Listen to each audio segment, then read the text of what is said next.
at what point do we see the potential for, a little bit of support, come through that wheat market and maybe even more residually, looking at the entire grains and oilseeds complex at all? Because, we've been kind of stuck in this pattern of trading slightly lower week over week for several weeks.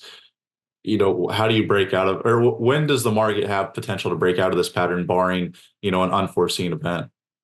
Yeah, so I'm gonna answer this with like two sides of a coin, right? So it's the typical two-handed economist here, right?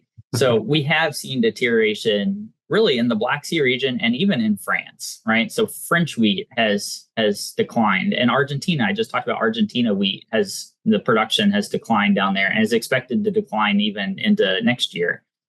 However, a lot of this is being offset with Canadian wheat production. Canadian wheat production is expected to be up 11% this year compared to last year. And really, Canada being such a large wheat producer has really kind of helped fill the gap that we've seen in other areas, and Yeah. especially from the North American bloc. If we think of North America as a bloc, Canada wheat has basically filled the void that we thought maybe the United States could help pick up, right? The opposite, the other hand of this, and again, two-handed economist, the thing that is sticking out there that I think could create a bullish spark in the wheat market and potentially help carry the feed grains a little bit higher is we do have this, pending potential Canadian rail strike coming up here in about 2 weeks. They said they're going to announce their decision on Friday, August 9th.